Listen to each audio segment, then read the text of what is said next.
வணக்கம் ஆடிட்டர் கிருஷ்ணன் பேசுகிறேன். இந்த வீடியோ சிஏ ஃபவுண்டேஷன் பாஸ் பண்ணிவிட்டு இன்டர் ஜூன் 25 எக்ஸாம் எழுதணும் அப்படின்னு நினைக்கிற பசங்களுக்கான வீடியோ. என்கிட்ட ஜாயின் பண்ணி படிக்கணும் இன்டர் அப்படின்னு நினச்சிங்க அப்படின்னா, ஸோ ஃபவுண்டேஷன் ஜூனில் எக்ஸாம் எழுதினேன், பாஸ் பண்ணிட்டேன். ஆர் ஜூனில் எக்ஸாம் எழுதிட்டேன், ஆனால் வந்து எனக்கு போயிடுச்சு, ஆனால் நான் டைரக்ட் என்ட்ரியில் இன்டருக்கு வர போகிறேன் அப்படின்ற அந்த ரெண்டு குரூப் பசங்களுமே you can message me. So we are going to start the classes from August 3rd. So you have to do the registration with us. எங்ககிட்ட வந்து August 2nd குள்ள you have to do the registration, and from August 3rd you will be getting the classes, and this will be live with recorded. இது வந்து ஒரு சில subjects live இருக்கும், சில subject recorded இருக்கும் அப்படின்ற மாதிரி இருக்கும். And we plan to complete the syllabus for you people by March. So March kulla we will complete the syllabus. If we start now from August 3, we will start the syllabus from August 3 and we will complete by March. So நம்மளோட plan என்ன அப்படின்னா, March 15 குள்ள we will be wrapping up the classes.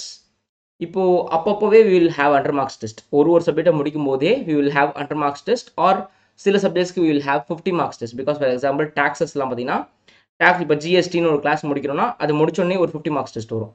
So we will first complete the portions and we will write 50 marks or 100 marks test. For example law முடிக்கிறோம்னா 100 marks test, tax முடிக்கிறோம்னா GST முடிச்சா 50 marks test, income tax முடிச்சா 50 marks test, FM முடிச்சோனே 50 marks test, SM முடிச்சோனே 50 marks test. அந்த மாதிரி we will complete this before March 15, and from March 15 onwards we will write 100 marks test.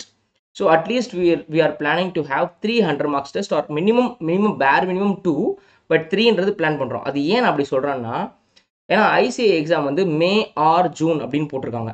அது ஜூனில் போகுன்ற பட்சத்தில் நம்ம 3 test சூப்பராக எழுதிடலாம், R மே எண்டில் போனால் கூட எழுதிடலாம். பட் மே மிட்லேயே வந்துருச்சு, மே 15 அந்த ரேஞ்ச்லேயே வந்துருச்சுன்னா then it is difficult to have third 100 marks test at that point of time.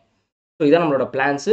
இதை பற்றி மோர் டீட்டெயில்ஸ் வேணும், ஃபீஸ் டீட்டெயில்ஸ்லாம் வேணும் அப்படின்னா நீங்கள் எனக்கு வாட்ஸ்அப்பில் மெசேஜ் பண்ணுங்கள். உங்களோட ஃபவுண்டேஷனோட மார்க்ஸையும் எனக்கு போட்டு அனுப்பணும். Like no sir this is my foundation mark அப்படின்னு சொல்லிட்டு அனுப்பணும். ஆர் நீங்கள் வந்து டேரக்ட் என்ட்ரியில் பண்ண போகிறீங்க அப்படின்ற பட்சத்தில் அது ரொம்ப ஸ்பெசிஃபிக்காக டேரக்ட் என்ட்ரின்னு பண்ணணும். But the problem is direct என்ட்ரியில் 2 விதம் இருக்குது. ஒன்று ஃபவுண்டேஷன் எக்ஸாம் எழுதி ஃபெயில் ஆகிட்டாங்க, ஆனால் வந்துட்டு ஒரு 3 தடவை 4 தடவை எக்ஸாம் எழுதி ஃபெயில் ஆகிட்டாங்க, and you got almost 180 170 marks, then you are shifting to direct entry. இது ஒரு டைப் ஆஃப் direct entry. இன்னொரு direct entry டைரெக்டாக பிகாம் முடிச்சுட்டு அப்படியே வரவங்க, ஆர் வேறு ஏதோ ஒரு டிகிரி முடிச்சுட்டு வரவங்க. இந்த பிகாம் முடிச்சுட்டு வரவங்களோ இல்லைனா வேறு ஏதோ டிகிரி முடிச்சுட்டு வரவங்களுக்கோ லைவ் கிளாஸ் செட்டே ஆக மாட்டேங்குது.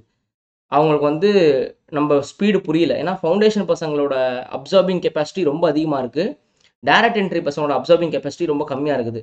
ஸோ அதனால் அவங்களுக்கு ரெக்கார்டிங் போயிடுறோம். அண்ட் ஃபவுண்டேஷன் பசங்களை பொறுத்த வரைக்கும் will say attend for both groups inter in first attempt. அதாவது இப்போ நீங்கள் படிக்க ஆரம்பிச்சிட்டீங்கன்னா ஜூன் 25ல் போத் குரூப்ஸ், அதாவது மே 25ல் போத் குரூப்ஸ் எழுதுங்க அப்படின்னு சொல்லுவோம். இதே டைரக்ட் என்ட்ரிக்கு அப்படின்னா we will ask them to go for only one group. So because என்ன சொல்கிறதுனா கொஞ்சம் ஸ்லோவாக இருக்காங்க. இல்லைனா we will ask them to go with live with recorded. Live with ரெக்கார்டட்னா இப்போ நம்ம சில சப்ஜெக்ட்டுக்கு ரெக்கார்டட் கொடுக்குறோம், சில சப்ஜெக்ட்டுக்கு லைவ் கொடுக்குறோம். இவங்களுக்கு ஒரு ஆப்ஷன் கொடுக்குறது என்னன்னா, நீ வந்து லைவும் படிச்சுட்டு ரெக்கார்டட் எடுத்துக்கோன்ற ஆப்ஷன் கொடுக்குறோம். அதுவும் 1 குரூப் மட்டும் எழுது. So you study for 7 months and right at least 1 group. ஒன்றே ஒரு குரூப், 2 குரூப் போகாதீங்க அப்படின்ற மாதிரி. பிகாஸ் எனக்கு தெரியல, என்னோட எக்ஸ்பீரியன்ஸ்னால நான் சொல்கிறேன். Last 5 to 6 years of teaching direct entry ஸ்டூடெண்ட்ஸ்னால அது நான் சொல்கிறேன்.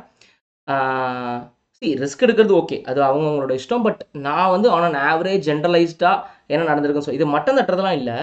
இது என்ன காரணம்னா, பிகாமில் வந்து அவங்களுக்கு அந்த புஷ்ஷே இல்லை. ஒரு 12th வரைக்கும் நீங்கள் நல்லா தான் படிச்சிருந்தீங்க, பட் 12th அப்புறம் அந்த பெரிய புஷ் இல்லை. பிகாமில் அந்த என்ன புஷ் இருக்கணுமோ அந்த புஷ் இல்லை. சும்மா போனீங்க வந்தீங்கன்ற மாதிரி இருக்கீங்க. So lethargy ஆகிட்டீங்க. திடுதுப்புன்னு ஒரே மாதம் 2 மாதத்தில் நீங்கள் ரெடி ஆகுங்க, ஒரு நாளைக்கு 12 மணி நேரம் படிங்கன்னா வர மாட்டேங்குது டேரக்ட் என்ட்ரிக்கு. ஸோ டேரக்ட் என்ட்ரி போது ரொம்ப ஸ்பெசிஃபிக்காக சார் நான் டேரக்ட் என்ட்ரி எனக்கு என்ன சூட் ஆகும் என்கிட்ட கேட்டுட்டு அதுக்கு தகுந்த மாதிரி will discuss and will go for classes. So யாரெல்லாம் வந்து ஃபவுண்டேஷன் எக்ஸாம் முடிச்சிருக்கீங்களோ try to join immediately. Will start classes for you. By.